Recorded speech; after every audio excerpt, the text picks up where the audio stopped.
Hello, Fearless Gamers, and welcome to another podcast here on Fearless Games. I'm Matt the Vet, and today I am joined by... James Walker. How's it going? Not bad. What's up?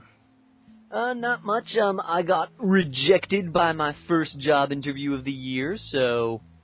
Good starts. Woohoo! Woo, rejection!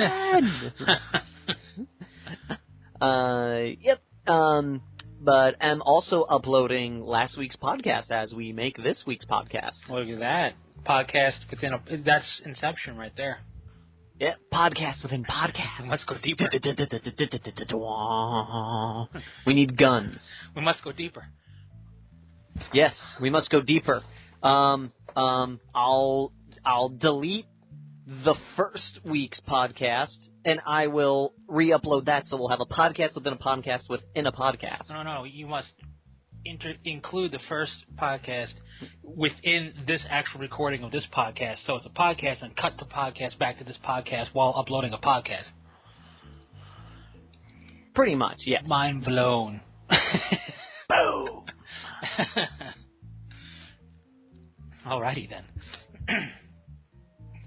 So, yep, and other than that, got some stuffs going on. I bought more demons. You and... would. What? You would. Yeah, I'm now up to 2 squads of pink horrors, a squad of bloodletters, and 3 flamers of Zenich, and a herald of Zenich on a chariot, which I may or may not make him on the chariot, or take him off the chariot and use the exalted flamer, I don't know. Or make it where I'll do both, which is a little tricky because they put the herald of Zenich's feet on the actual chariot piece. Huh. Yeah, so it's like the bottom plate that sits on the chariot piece, his feet are there, and you just plug his legs into the little sockets. Gotcha. Or the little stand piece that they have for him, you just wedge him into that piece. So I think GW kind of went, people might make it where you can take him off, so we better not let them. Maybe. Or maybe, I don't know. I'll probably just do it where I use the regular piece and just have it where he sits on it on the stand. Yeah. Makes sense. Yeah. But that was it. I got that, and I started working on the next series of The Joy of Painting Minis. Uh-oh. Bow, bow, bow. It's going to be up later this week, hoping that this podcast gets posted before it. We shall see. We shall. We shall see. But other than that, got nothing really much going on. So there's a lot of stuff going on down the rumor mill. The rumor mill as of late loves to churn rumors. Yes. One thing, not a... Oh, that seems to imply stuff. Gonna go down the line. Gonna do something a little different now. Gonna talk about fantasy. Uh-huh. Someone came up with a very interesting theory that I think is, more true to what the rumor of Bubblehammer has spawned from. Okay. Now, for everyone, ladies and gentlemen, there will be spoilers here, so I suggest you jump ahead a few moments to avoid them if you don't want to be spoiled by end-time shenanigans things. But supposedly, in the most recent End Times book,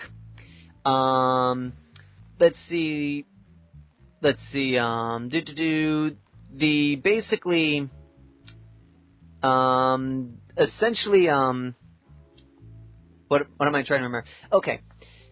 The lizard men were being attacked by the Skaven, I believe it is? Yes. And to save themselves, they gathered everyone on different chunks of the continent, and with their magic, they made protective bubbles around these continent pieces, very rock-like, picked these giant rock chunks out, and flew up into the stars. So, someone's theory is now that, someone read that piece of fluff in the book and then decide to go, OMG, 9th edition's gonna be dimensional bubbles floating around and cracking into each other like ping pong balls and such, and that's how it's gonna be from now. Well, to that, I don't know what ping pong they play, but there's usually one ball in ping pong. Sometimes you use two. There's usually one, and they don't really ever crack into each other. They get slammed by the paddles, so... Clearly, you've never played Ultimate Ping Pong. Listen, I've seen Ultimate Ping Pong being played when they, and very rarely do the balls smash into each other. Now, if the Lizardmen created paddle-shaped things as well, you could have had awesome stuff happening. But, yes, that's where I think this whole Bubblehammer has spawned from, is that someone saw that piece of fluff and went, you know what? I'm going to see how far I can stretch this. Well, and decide to tell everyone that all of this stuff is happening in hopes that no one reads that one part of the fluff. It should, regardless of what it actually turns out to be, the bit of fluff, and now I haven't read it myself, but any bit of fluff involving spherical rock formations being blasted off from continents into the stars is silly. It's silly. They did something like that once when it was the opposite. It was crystalline spaceships being shot down by blood elf magic lasers, and that was stupid too. And I'm referring to WoW. Okay. So the moment you start bringing space travel stuff into your fantasy, that it gets a little silly. Now, don't get me wrong. Like D&D, where it's like you're on now the plane of fire or the astral plane, that's fine. You can do stuff that way, but don't actually make it like, yep, that was a spaceship, because that's lame. But that's supposedly what's happened, and so I'm more inclined to think this is what happened, and that Bubblehammer is not actually going to be a thing, and that we're actually going to still have just the plain regular fantasy continent. Because also, I doubt that GW is just going to say, you know what? Let's wipe everything out. The problem with wiping everything out in any type of setting is that you can't bring it all back at once. A perfect example that I can think of, because that I know enough to talk about and sound confident on, is the Battletech setting. If they wiped it clean and started over, you couldn't have the mechs that came out. Let's say you start off at 3015. There were mechs that were developed at 3055. The clan invaded at 3050. They would all have to wait to come out again.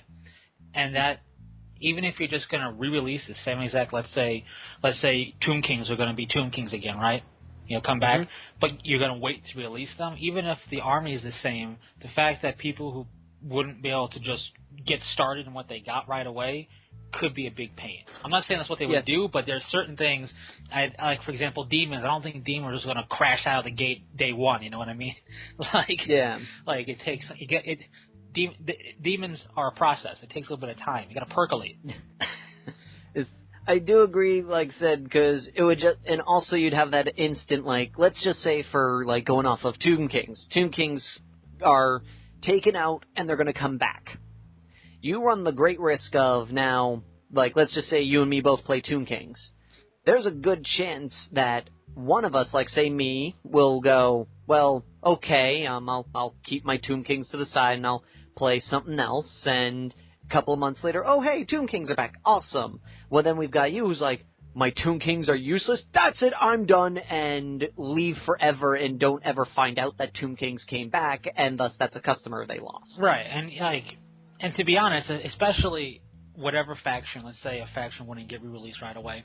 I don't know, Wood Elves. Let's Wood Elves are around in fluff, but they don't have a new book yet because they're isolationists, let's just say. Nobody's really forced them out of their trees. So, a Wood Elf player, especially if they are fully invested in Wood Elves, that's a lot of time and money they spent into a force that's now gone for, let's say, even if it's just 4 months. And you said, they don't, in that time span, what would be even worse for me, in my opinion, I think would be worse is all right, I'll collect Bretonians. And I get started, and I'm like a quarter of the way there. I'm heavily invested in them now. And all of a sudden, whoop, what else are back? Well, great. I just waste all this time and money in Bretonians for no reason. It's like, and then you got not only the player who storms off, but you got the player who storms off, now spouting like falsehoods and lies and slander on top of it because they made me spend double the money, and then blah blah blah blah blah. And in any game, it's just whenever you do a hard reset, you can't. Even if all the armies come back, you can't have the feel is gone. The whole feel of what fantasy's built up over the years and how we have, like, the Bretonians and the Wood Elves and how they have, like, an uneasy, unspoken type of don't come into my yard type of thing. And, all that stuff that takes time for essentially fake countries and factions to take root is gone. You have to rebuild all that. Yep. And then the fluff could be radically changed. Like, who knows? Maybe Bretonians, they ride war drafts now. And it's like, wait, what? Excuse me? A, how? B, why? But, so yeah, it's, I don't know. And the funny thing is not any type of escalation league or gaming group or stores ongoing campaign tournament like setup stuff, is that not a bubble universe?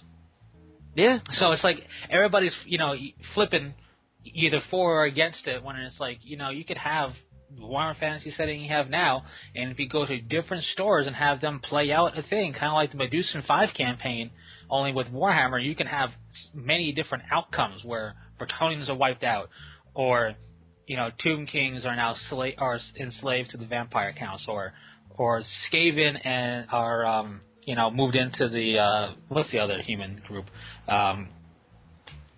There's the Empire, the Bretonians.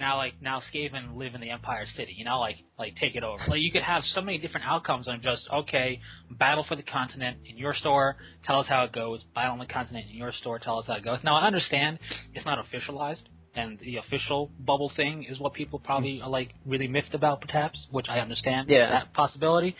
But it's not like it's some brand new concept. I mean, remember when they made those battle map things that you just bought? So like, like those little tile maps. Yep, they still sell those, I think. Right, like that is in itself like just. I almost feel like probably unintentionally, but a precursor to the idea of a bubble thing anyway. Because take it over in your store, especially if.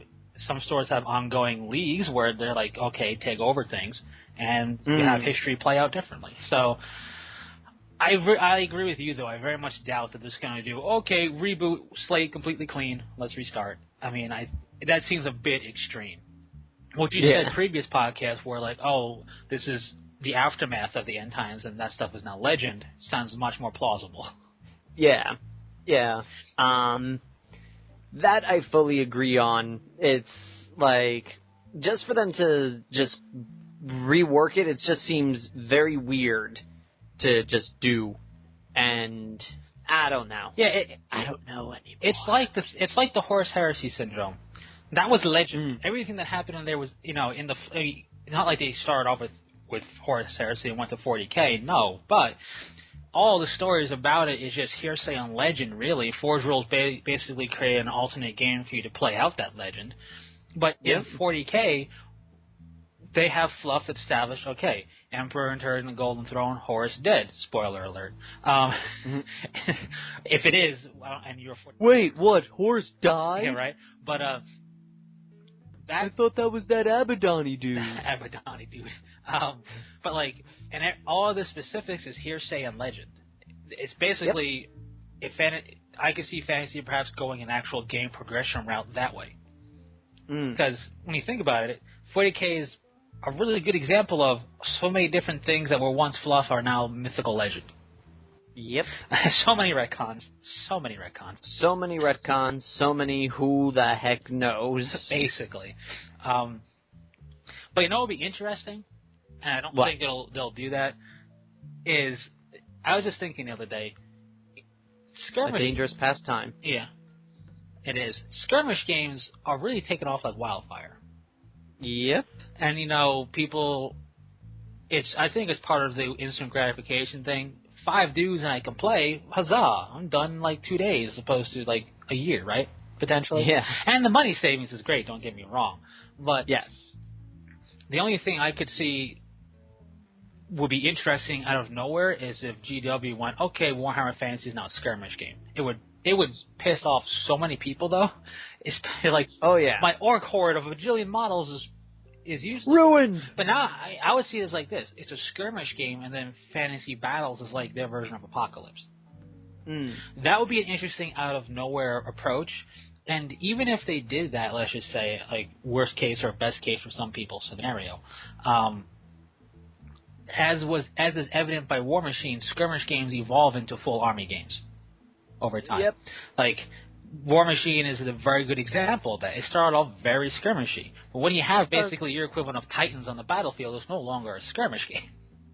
It's funny, though, because when it started as a full-on army game like 40K. Yeah. Then it reverted into a skirmish game, and now it's moving up again. Yeah, like, it really found its roots in skirmishing, and it's just evolved and gotten bigger and bigger to the point where people no longer consider it a skirmish game, and rightfully so. It's not like a slander against it. It's really hard to consider that a skirmish game anymore. Yes, yeah. When you got battle engines and whatever, it's no longer skirmishy. And you know what is with that? What I found kind of odd when people were talking about it being a skirmish game, I'm like, but then why is it led by your heroes of your faction if it's a skirmish game? Quick, it's a little tussle skirmish. Send our leader of the armies. Wait, what? That's why there's 4 of them. I have far more important things to do than battle in like a little like schoolyard brawl. What is this? No, you must go there and you must fight. Okay, but it went. Yeah. So if anything, if GW tried that, just because GW is a real definitive army-sized game, it would very quickly escalate back. I mean, look, that's what Apocalypse is for 40K, the ability to expand it. But, you know, even they understand, hey, we can't actually make GW 40K stuff with us that big and expect it to actually be played on the regular or at all. Like this is for fun. We understand that. Yep. That is indeed true. Another thing that's going around is Harlequins. Yeah, Harlequins. It looks like on some sites, I checked on our site, it's still there. But apparently in the UK, Harlequins are no longer available. They are sold out. They have a giant big gray thingy with the sold out sticker on them. Okay. And supposedly at the end of this week's White Dwarf, the little preview that they all have at the end of them says, next week's issue, The Dance of Death. So either it's Harlequins or Necrons discovered dubstep.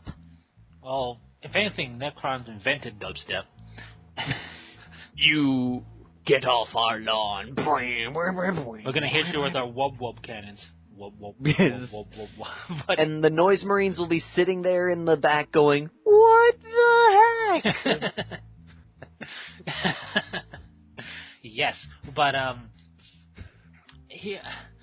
firstly, I don't know, because with the White Dwarf stuff, because on the back of some issues they say certain, like, if it's a parting shot thing, I'm not going to be worried too much about it, because parting shots have been having quotes that had no bearing on anything for a while now. But if it's an actual next month, watch out, then if anything, I don't know. If my hope would be it's a multi-part plastic Harlequin kit. The one thing that I'm seeing, I would love to have a plastic Harlequin set because I think Harlequins, as cool as the models are in the metal form, I think plastic would do them better justice. And I'm expecting, I would hope, for a little supplement because, you know, just it's part of my army, so I'd like to get a gimme type of thing. Uh-huh. But I'm expecting a White Dwarf release of maybe one or two formations, and that's about it. Right. You know, maybe do like the tail of a fall formation where it's the troop, the whole troop set up preparing to, that you need to do the whole fall story, and then probably just some generic one. Right. I mean, it's probably something like that. I would like to see plastic. I mean, keep the Death Jester and keep the Shadow Seer like they are, but make the troop a plastic kit. I mean, yeah. Especially because they do look cool, but for me personally, having most of the guys being balanced on their little clothy things to make them look like they're leaping around, while cool, I would like posability over that. I have almost broken like 3 Harlequins because of those stupid cloaks being what they're standing on. Right, exactly. And while it is kind of cool, like for the look, when you look at it, yeah, I would prefer posability for stuff. Definitely. And I would just prefer it because, like I said, I've broken a couple because of that. I'm like, just dang it, just stand on your base like normal people.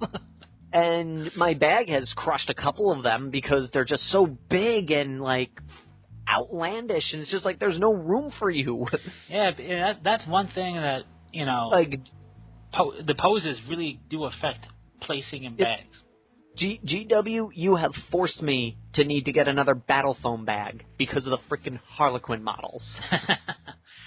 But I just think it's the next logical step. The Wraith Guard got plastic kit, Yep. I would like to see Eldar in general get more plastic stuff. I would like to see armies in general get more plastic stuff. Yeah, especially the ones that are mainly fine crack. Yeah, the fine cast stuff is nice, but especially it has limitations. Not even just that, it's static. As dynamically as they're posed, it ultimately is static, because if I want to field 2 squads of, let's say, Harlequin troops, they're going to look exactly the same. The same. Like, at least with, like, Space Marine tactical squads, I can have one guy twisted on the torso a bit to look different. I can make them all look kind of different with very minimal stuff. Here, unless you really can't. So. Yep. And also weapon options. Like, what if you don't want a fusion blaster? Yeah. What if I don't want them all to have Harlequin? Like, I think right now, like, in the pack setup that you get, they all now come with one dude with 2 of them have Harlequin kisses, 2 of them have fusion pistols. I'm just sitting there going, that's not the loadout I want. Exactly. You're forcing a loadout on me. Well, for WYSIWYG, yes. And that's the thing. When you have... Now, don't get me wrong. For example, Fire Warriors don't really have that crazy of a loadout option-wise. Yeah. Being kind of statically posed, and not saying they are because they're plastic, but even there with their plastic not being the craziest, like, in different looks for stuff, not that big of a deal because they're not meant to have crazy loadouts. Harlequins have crazy loadouts. Yeah. Autarchs have crazy loadouts. Space Marine Commanders, who have their own box set, have a crazy loadout, and even their box set doesn't have all the stuff they have available to them for their crazy loadout. But it has most. When you have a crazy loadout in any game, when you're like, oh, you can take this, or this, and sometimes this, you should make a plastic kit or some type of kit that incorporates the ability to build it how you want, for the most part. You don't have to have absolutely everything. There's no Thunderhammer in the Space Marine Commander set, but it has a bunch of other stuff. Yeah. So, I mean, that's anything. Doesn't matter what game you play from what company. If you're going to have the option to be really kitted out specialized, give us the kit to do it. Yeah. Yeah, definitely. And just like I said, it would be just nice to see more plastic, because 90% of my army is fine cast. Except for my one librarian, my one Farseer who's stuck in a single pose, so he might as well be fine cast. Yeah. And my Dire Avengers and my Guardians. And our tanks. Those are the only things in plastic, aside from now the Wraith Lord and the Wraith stuff. But like all of our other troop, our Rangers, all of our HQs, all of our elites, all of them are in fine cast or metal right now. And it's just like, I could murder someone with my army by throwing them at them. Yep. That is true. Yep. Uh-huh. Uh-huh. Radio. Computer. Maybe 3 people understood what we just did. And we just dated ourselves horribly. Yeah. And you want to hear something even worse? What? I never actually watched an episode of that show. I seen the Christmas special and the good one. I have to clarify, the good one. And the movie. All right. And in fact, the film was the very first film I ever saw in theaters. Oh, yeah? Yeah, and I'm going to keep it a secret so only those who are as old as us know what we're talking about.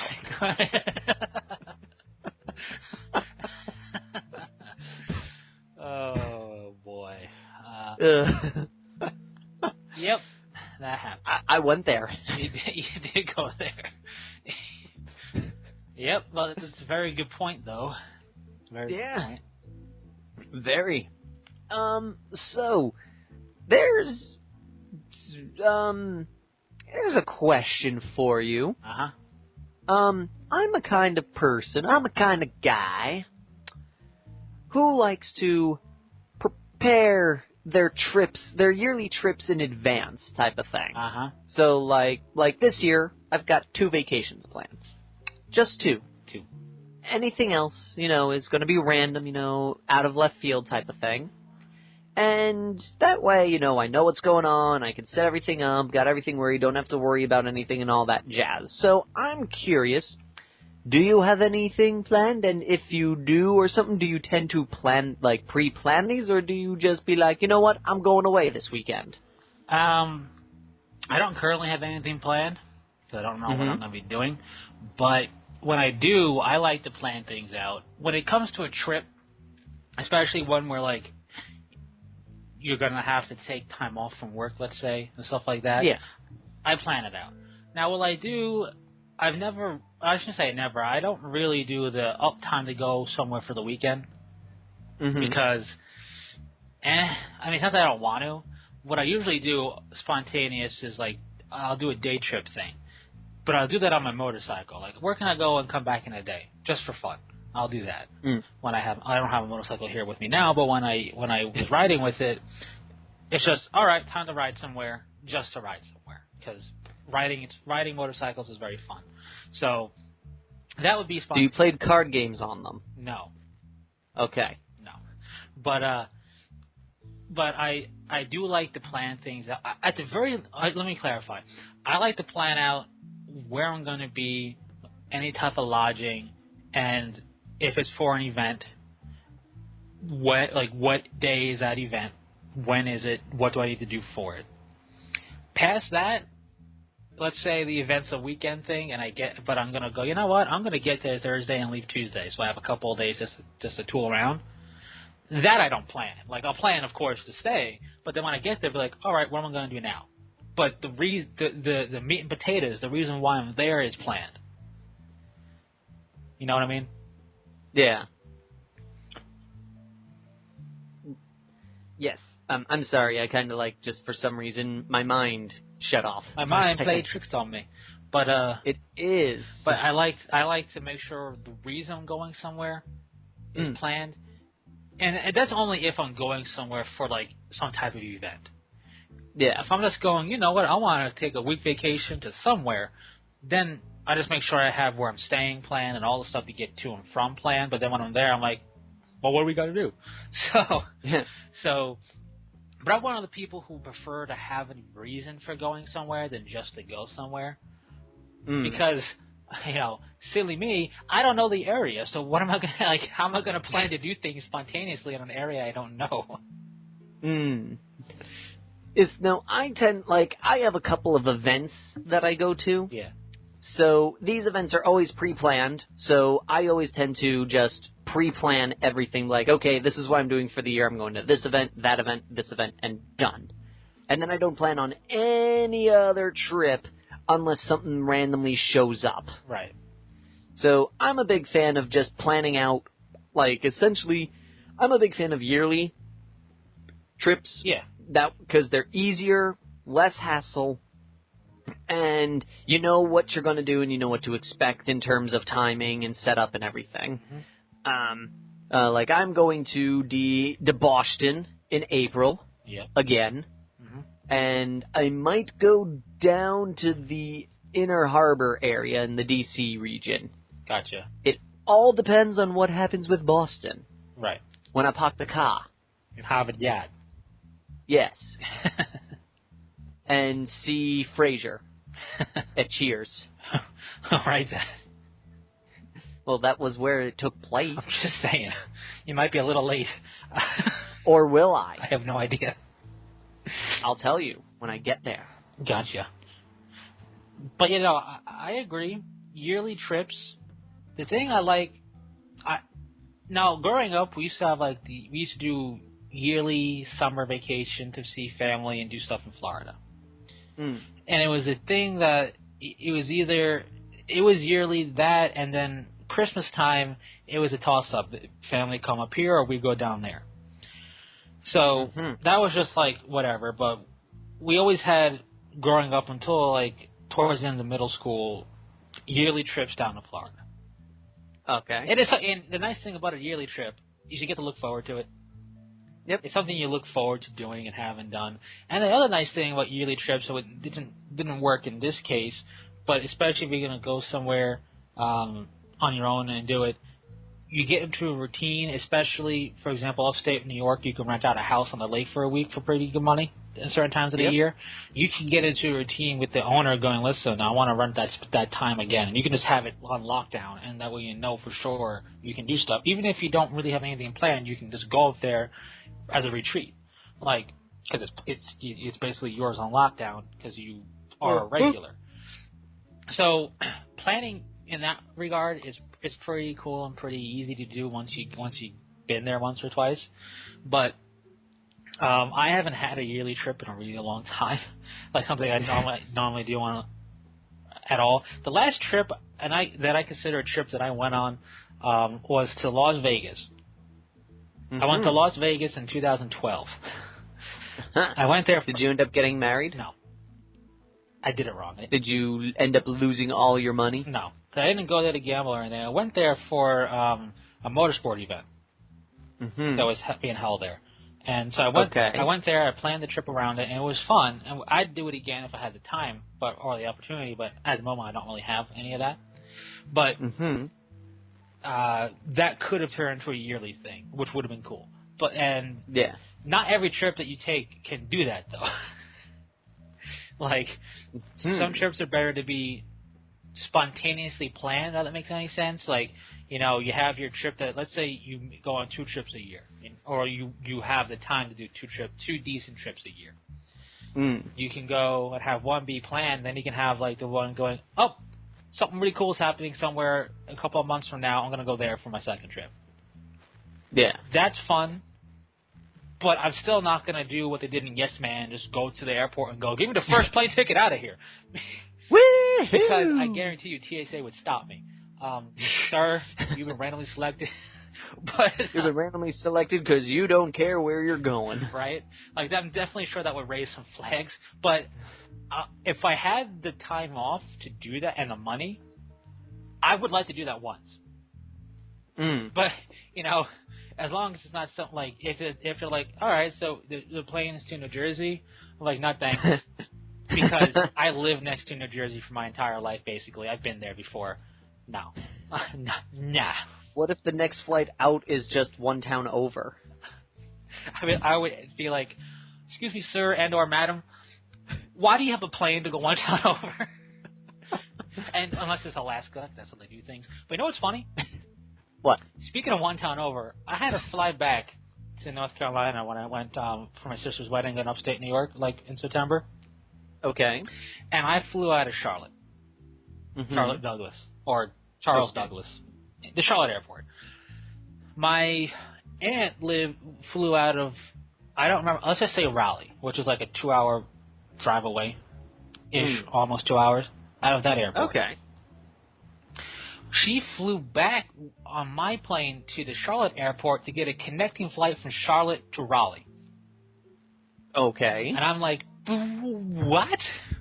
You're not even. You're like maybe a 2-hour drive away. Why? You telling me they couldn't fly a plane to the Raleigh? They have to fly a plane. You're not even gonna make altitude by the time you get there. Yeah. He's like, and we're ascending, and it's time to come back down. All right, thank you for flying. Ladies and gentlemen, you are now safe to take off your seatbelt. Ladies and gentlemen, please put back on your seatbelts because we're about to land. Basically, it made no sense to me at all.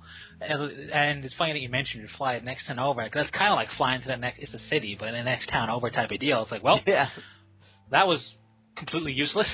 That was a thing. Yeah, right, but I have to say, I would totally do what Yes Man did. Fly to some random place. What's there to do? Let's check out some really weird local museums. So that's just funny. I would love to do that. It's just that I don't know if I'll ever be in a position to have that kind of money or time off from work to do something random like that. But it would be so much fun. The only thing that will make it a bit more fun is to plan a weekend. Well, not even plan it. Just go. All right, this Friday I'm going to take this road west. And I'm going to go for at least 6 hours. Wherever I end up, that's where I'm spending my weekend. It's like, all right. But, planning definitely is a plus because we're not all rock star Jim Carrey people. Yeah. What's funny? I watched Yes Man earlier this week. I own a copy of it. I've never watched it. It's a fun movie. I really liked it. I really enjoyed the movie. And I watched it earlier this week, and also what's funny, like I discussed in the previous podcast, I watched Unstoppable again. You did? Because we were talking about it, like, you know what, let me watch it again. I'm going to go watch it. So I did, and it was enjoyable, and still I like how the sound, the way you use music and stuff to make the train feel evil was good. Yeah, it's not like it's a soundtrack like Guardians of the Galaxy, no. Guardians of the Galaxy, even though there's not a song like that ever. I'm sure there's something out there somewhere. Probably. I could almost guarantee it. So believe it or not, there's a new DBZ movie coming out. What? And it was created purely because of a rock band song dedicated to the villain Frieza. They're not bringing Frieza back, are they? They are. They're bringing Frieza back, yeah. The song is, it's very weird. It's like this death metal band. What? I'm not surprised. And it's a Japanese death metal band, I must clarify here. And the only good part is the choir, where it's just going, Frieza, Frieza, Frieza, Frieza. Everything else in the song is garbage. I am not surprised one bit. I really am not surprised at all. If I read the translation correctly, it goes, building up to the Frieza, Frieza, Frieza part, it goes, his underarms are pink, pink, pink, his horns are sick, sick, sick, die, die, witness now my godly transcendence, Frieza, Frieza, Frieza. Okay. All right. And when did the song come out? A while ago, like way before Battle of Gods came out. But in relation to when Frieza was actually a thing in DBZ. Oh no, this came out like maybe 2 years ago. Okay, so they're about 10 years too late. That would have been fantastic when Frieza was a big villain and people don't know what's going to happen next. I'm sure it's over 10 years, but... So, Toriyama, apparently, he was listening to that song randomly, and he went, you know what? I'm going to bring Frieza back. All right, firstly, stop right there. How did he come across the song? I don't know. If there's ever an interview for this new DBZ thing coming out, I want the interviewer to go, so how did you stumble across this song, sir? Seriously, I doubt it made the top Billboard charts. Apparently it was pretty popular. Pretty popular among DBZ nerds is one thing. No, in Japan. Apparently this group is known for doing songs that are dedicated to some aspect of anime in some way, shape, or form. So they're not like some like indie band that no one knows of. Apparently they are a very big time thing in Japan. Why am I honestly not that surprised? Japan I love you, Japan's but you're weird. Your foods are delicious. I like watching some of your animated cartoons. I said it, but you're weird. They are, but we're not going to deny that they're weird. I don't know. They built a 1-to-1 scale Gundam. All right, that's awesome. Need I say more? That's awesome. Did they do that for Gigantor also? I don't know if Gigantor has one, but I know there's a Gundam mall that's built next to the giant Gundam. Yeah, it's a whole Gundam tourist attraction thing where inside of it they got the 1-to-1 scale bust of Strike Freedom. Yep. And they have a really big sized. It's not 1-to-1 because it represents a space station, but it's huge from the Gundam series, and they have Gundam themed hotel rooms. I mean, yep, they're crazy. It's crazy. Don't they also have Char Zaku as a 1-to-1? Yes, they made Char Zaku at one point, but I don't think he's permanent. I think he just pops in and out during big events. They throw him out, but fair enough. The RX is the only one that's out yearly. Oh yeah, that one's out there all the time, and at night it glows and has smoke, fog machine emitters come out of the vents. Yep. And but I think there is a 1-to-1 scale Gigantor somewhere. I could be. You're probably right. I don't know much about Gigantor to know. I just know because I was looking up his color scheme and I found a big statue thing of him. I don't know where it is in the world, but I do think it exists somewhere. I wouldn't be surprised if it's Japan or whatever. But supposedly, Frieza is now coming back, and he's not just coming back. 2 of his minions summon him, wish him back with the Dragon Balls. And of course. Frieza just comes back and he starts invading Earth. And they imply in the trailer that he's got another form now. All right. I mean, it better be a doozy because I don't know when in the timeline this is supposed to take place. This is happening after Buu Saga, right after the Battle of Gods. So he better have a doozy of a form because I'm pretty sure they could take him no problem. Yes, supposedly Toriyama has accounted for that technically he should, Gohan blew him up with one punch last time we saw him. Yeah. So they did take that into account. It's not even funny. Okay. I was it'd be really funny. Now, really him? Is he gonna do what he wanted to do, what he stated before, which is have Vegeta be the big savior? We haven't heard. There's only small little bits and pieces that me and Elena have found out, and there are a couple of truths that we know. Is Beerus and Whis are in the movie. Okay. We do see Goku with Beerus and Whis, and Goku has a new symbol on his kimono, or no, his gi. Sorry, his gi. And we don't know much, but we're assuming this part here is speculation on me and our little gamer girl. Well, not our little, my gamer girl there. There you go. Is that that we're thinking that is the symbol of Whis or Bill's school or Beerus' school, and Goku's training with them just for funsies because he needs someone who can train him to make him stronger. But a piece of artwork has shown up on the DBZ sites that shows Vegeta having the same symbol on his armor.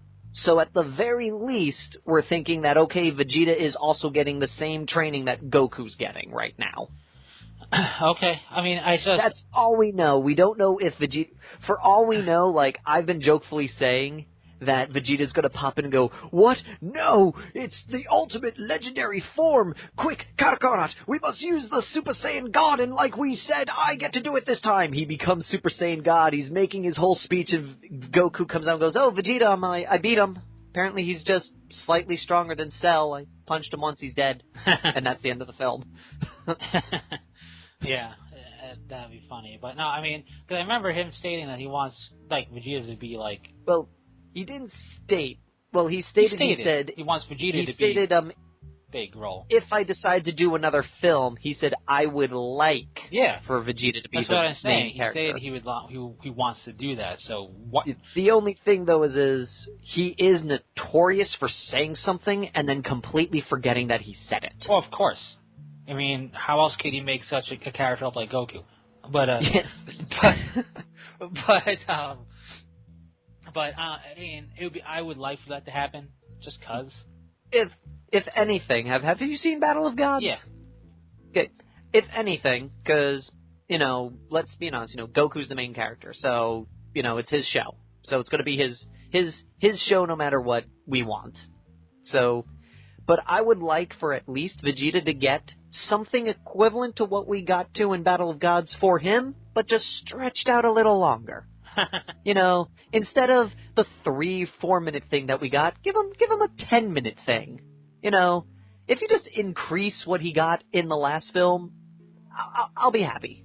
Right. It's just that... I don't need much. I don't need him to save the day. I just need him to show that because half the cast says he's just as powerful as Goku. He's the second most powerful being in the universe. I just want that to be shown. That's all I want. That would be cool. I mean, it's no secret that he's my favorite character of that series. However, he's the best character. We've seen... Goku always gets implied that he's helping them out somehow, but we had, I forget the one when they had, like, the world's strongest match again, and then these aliens showed up, and, Vegeta saved Trunks, and then Gohan went Super Saiyan 2 and beat the one. That was the Cell games. No. That was Bojack. Bojack was the one with the tournament. Was that Bojack? Okay. Yes, because that was the one film that was, I think, the last film where we have Kid Gohan. Yeah, Bojack, and Super Saiyan 2 just came out, so that's why it was a thing. Yeah, so, technically Goku kind of does something and helps out at the end, but really it's Gohan who wins.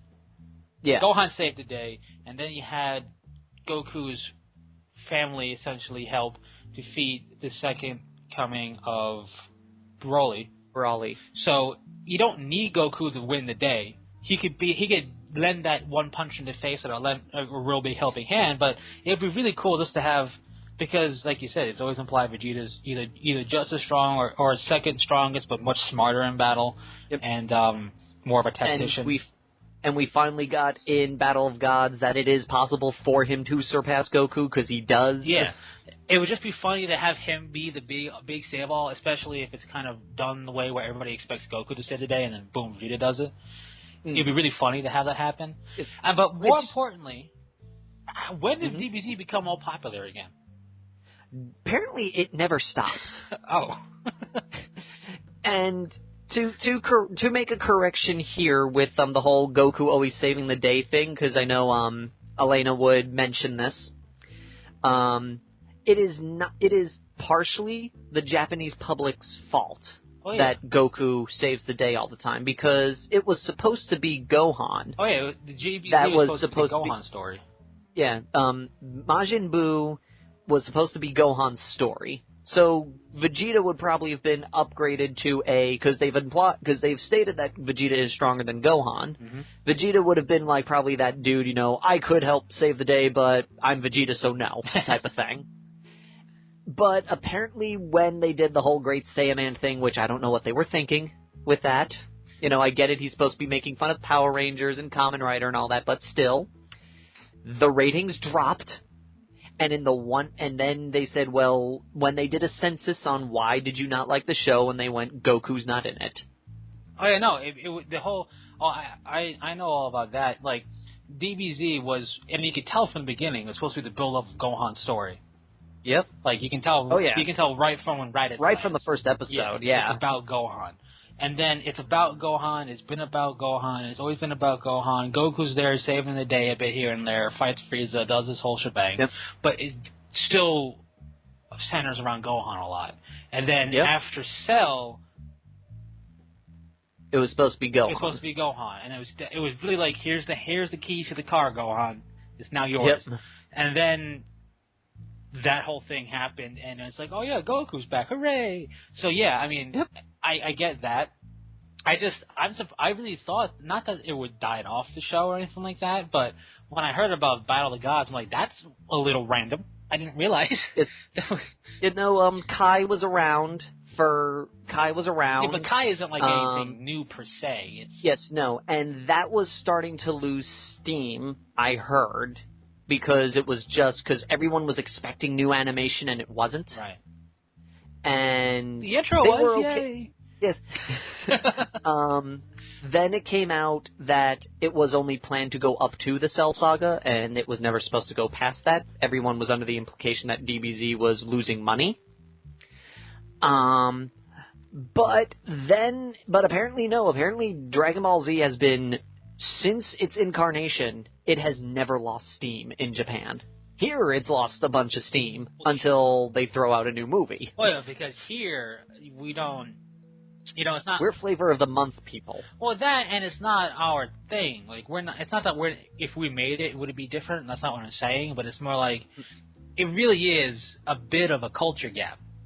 Yeah. So, the fact that it got as popular as it did is a testament to how, I guess, good it is. Because here, we've never look at our cartoons, not that in terms of quality, because we had some pretty good animation stuff happening too, but look at our cartoons. Rarely do they tell a story that lasts more than like 5 episodes. Yes, and those usually are pilots. Exactly. So past that, it's like here, it's just random. It's just like to get Adventure of the Day. Yeah. Well, our stories come from soap operas and from like actual shows. That like Friends, for example. That's where stories come in for here in the States.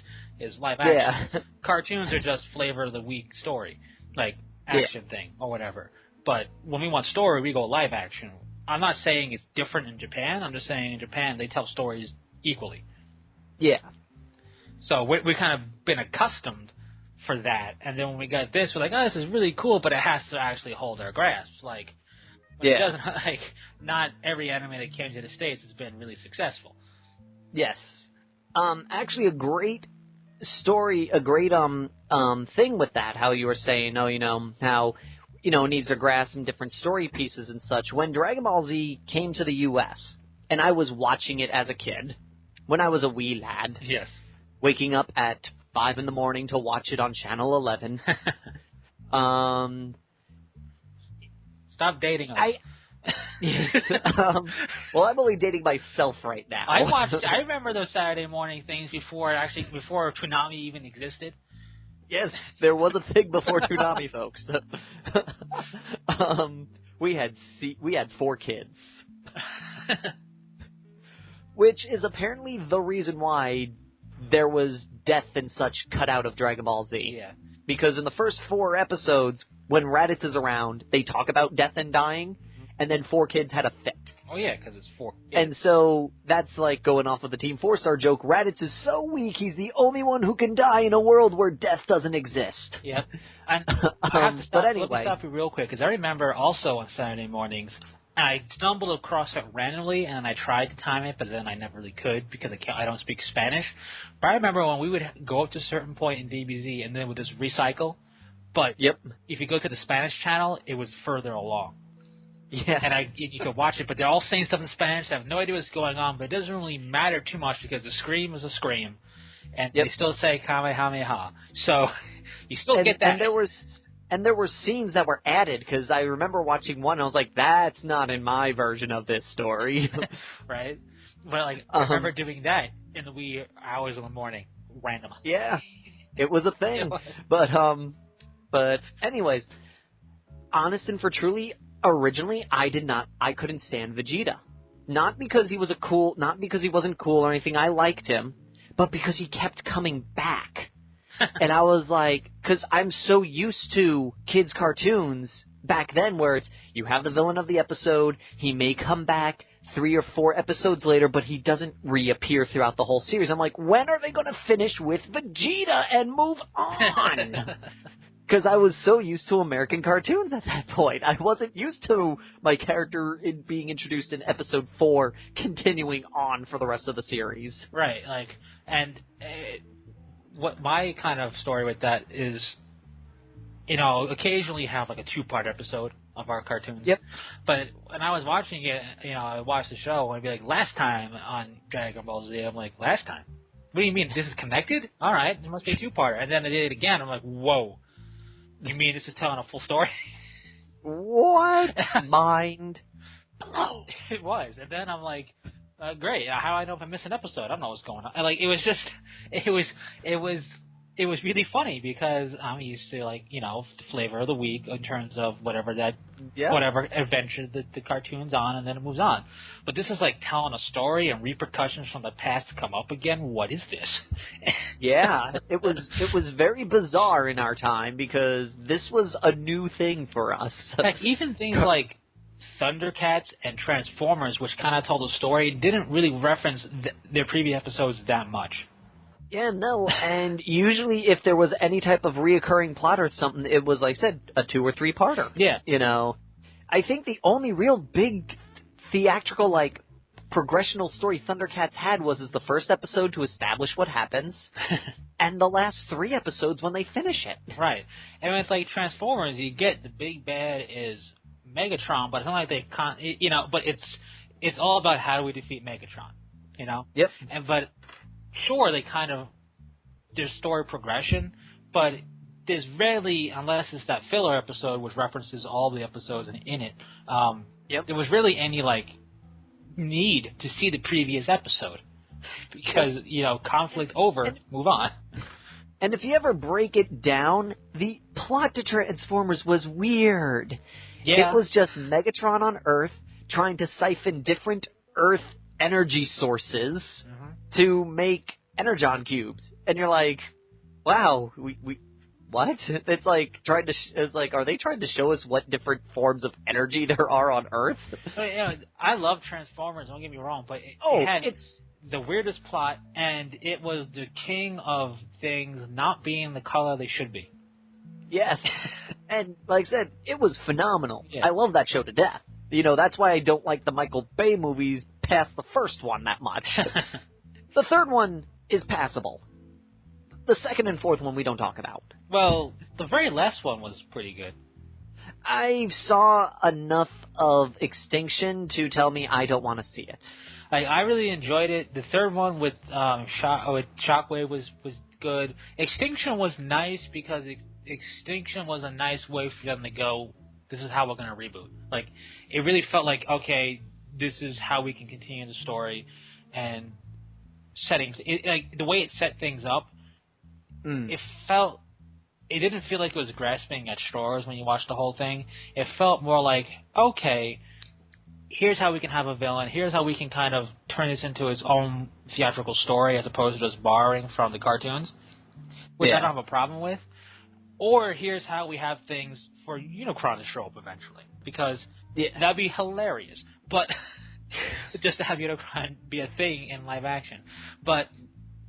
And you'd have to sit there going, then that would be the one thing. He'd be the one villain that in their universe would be kind of pointless because Cybertron is pretty much dead and Unicron doesn't eat regular planets.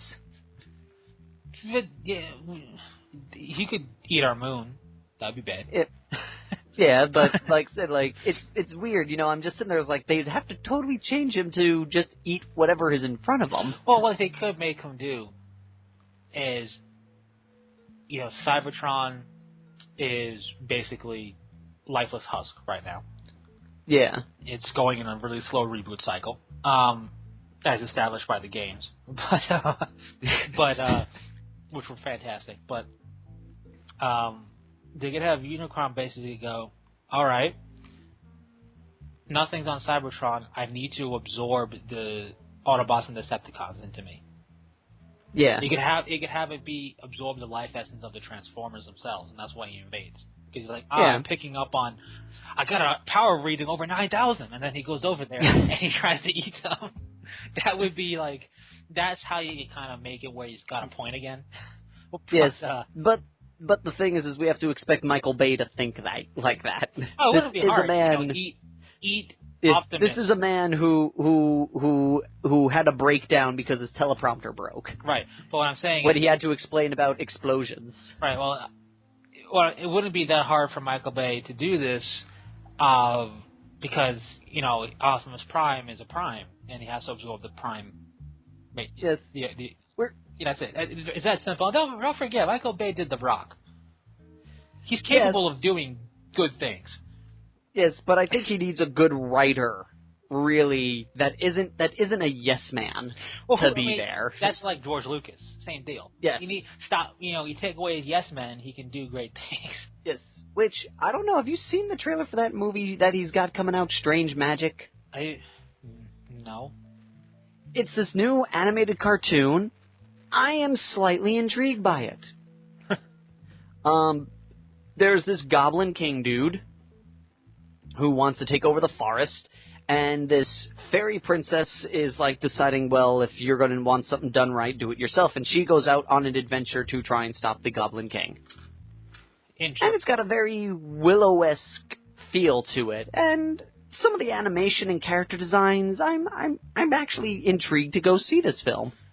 Interesting. I didn't even know about it until just now. So it is interesting, though. I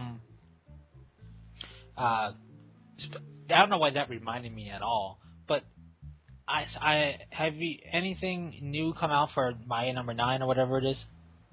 Mighty Number 9. Nothing as of yet. Whatever it's called. I forget what it's called. Yeah, Mighty Number 9. That so far is still in development, from my understanding, and supposedly they may be thinking of doing a show for it. Odd, but okay. Because that worked so well for Mega Man. Stop the Wowie. Little brother. Oh God! But that was a thing at one point. Yeah. Again, probably 5 people know that. Yeah, probably.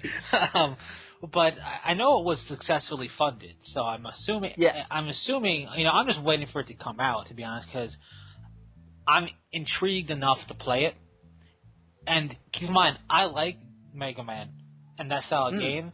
I am terror bad at those things, so I'm intrigued enough to really suck at it. Oh, right. They started a new funding for it. What happened? We ran out of money. They wanted to proceed more with it, and so they started a brand new Kickstarter for it. Interesting. I remember that. Final Fantasy, some mighty important news. Let's see. As of right now, I believe it's still in development. Gotcha. I mean, I'm curious to see what will come of it. Yes.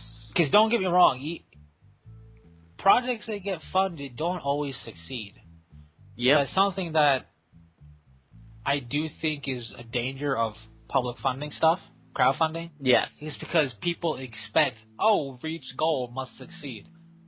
Yep. That's what they're used to seeing. Or reach goal, where is it? Right.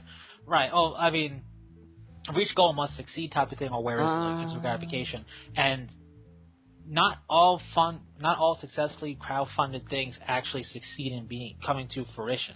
And that stuff, I mean, you have to know that going in. You can't expect, exceeded goal is going to happen.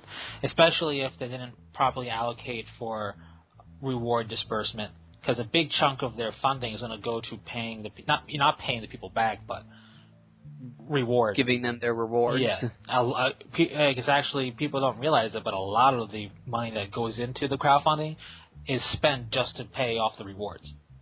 So I'm not saying Mighty Number 9 is in that boat, because it's not like it's got a pretty big name behind it.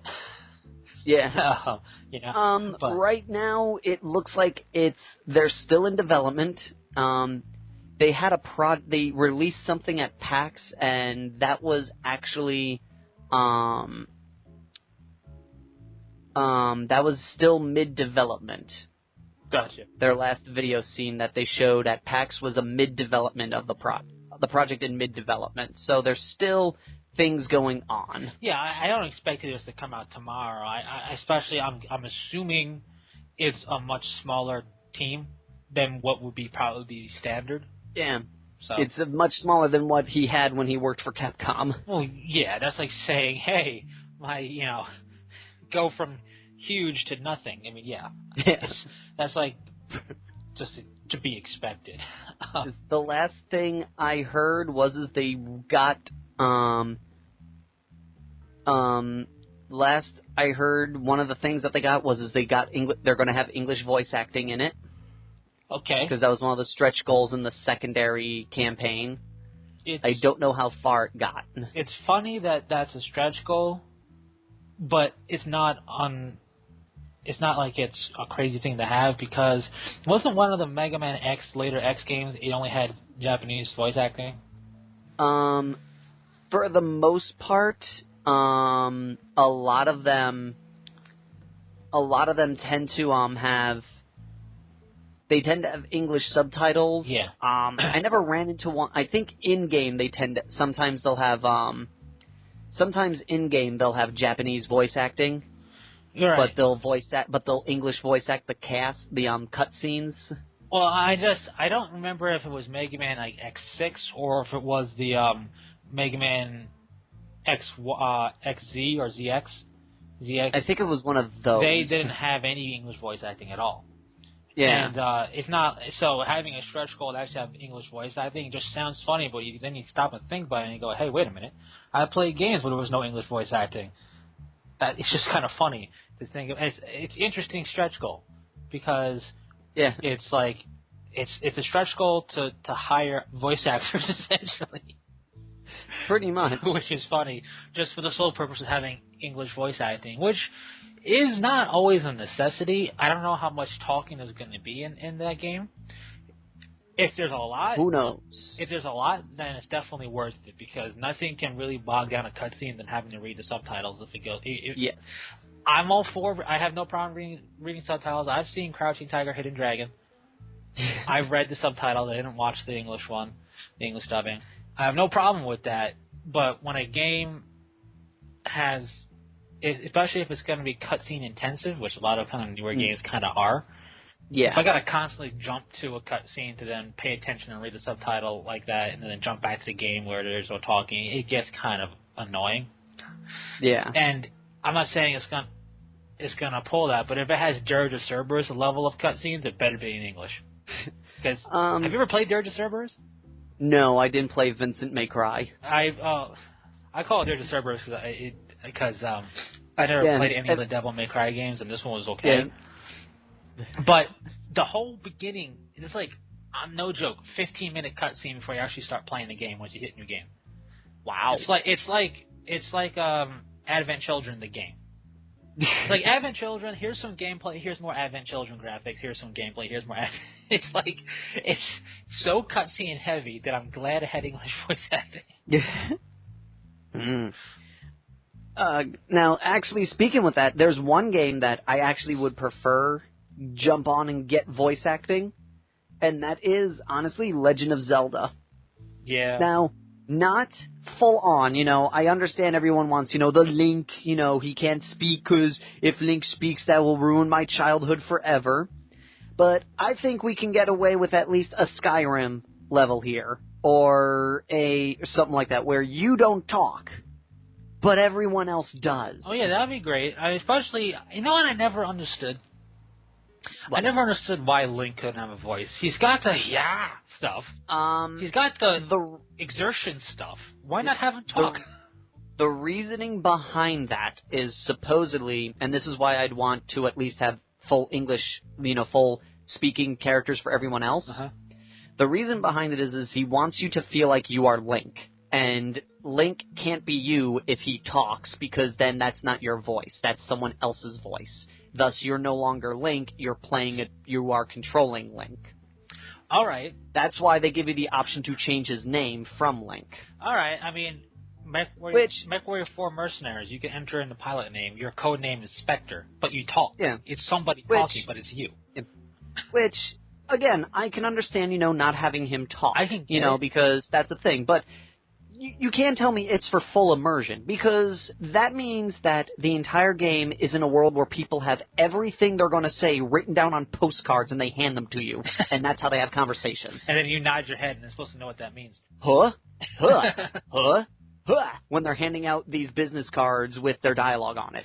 That's what the game is implying right now. Not full immersion. It's implying that there's a world where text appears underneath them, and that's how people communicate. Everybody's voice was stolen by the big villain. But it's like, I get that, but at the same time, I look at Link and I look at Gordon Freeman.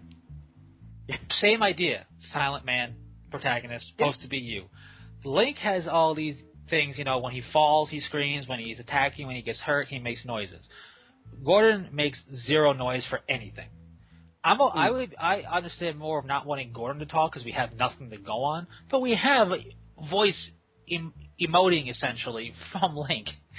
I don't think it's that. I understand what people are saying. I think it's more of the voice actor won't do him justice at this point. Yes, but that is the big thing also with that is, you know, no matter what, like, people were complaining about Zelda's voice in Hyrule Warriors because it was too bubbly. I'm like, in an alternate universe, and all she does is giggle and go, huh? She sounds too bubbly? Listen. There's not enough dialogue there to even describe bubbly. Zelda series, Mario series, although Mario has actual words he says, like... Yes, Mario talks now. Yeah, but, like, those series of games, I don't really know what else I can put up in there, to be honest. Like, Samus doesn't quite fit that level, but, No. Oh, other M, she won't shut up. Yeah, but I mean, like, really, and we'll put Sonic talks forever, so he's not in this category. But it took a while for Mario to talk. Yes. And people still complain about Mario.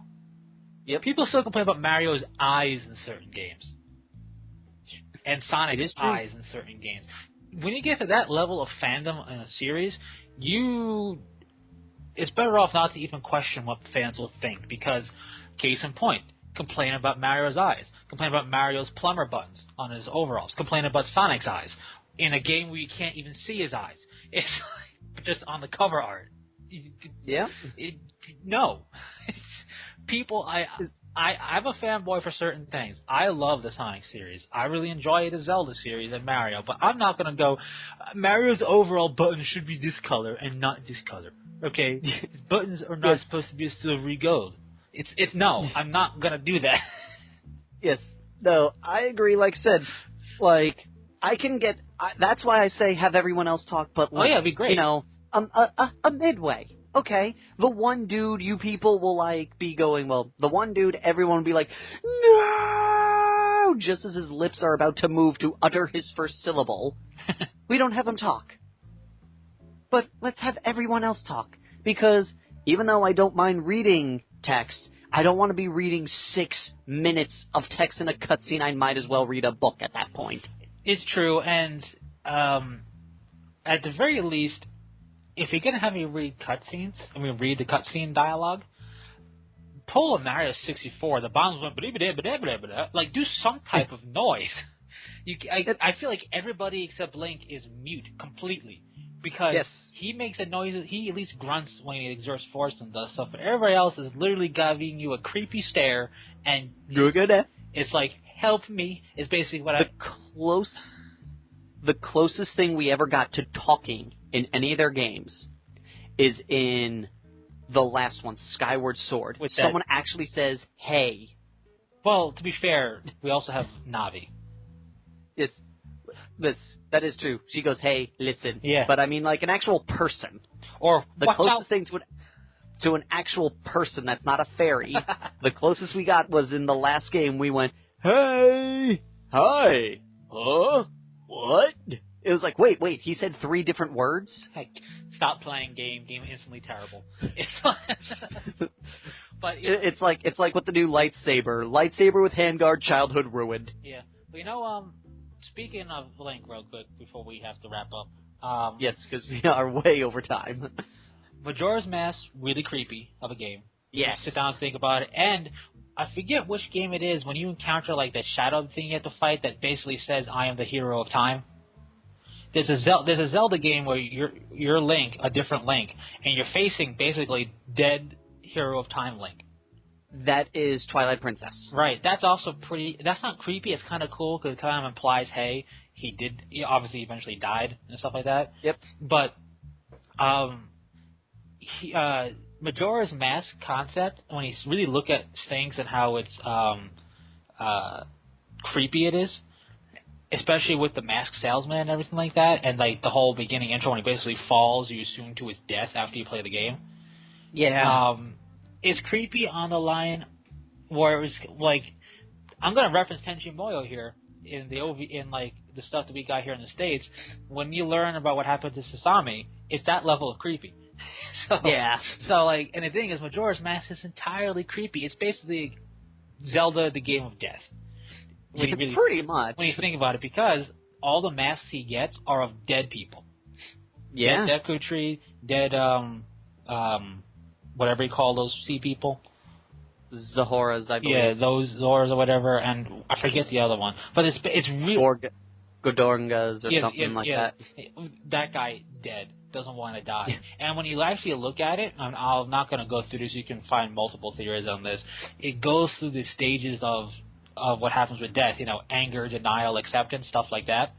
It's each major time when you get a mask is a different stage of that when you look at kind of the emotion that is portrayed through the dialogue, text scrolling. But the idea of like what they're saying is kind of like each one's a different step.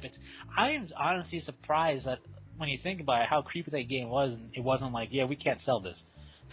Yeah. I mean, there's no blood, so I guess it was okay.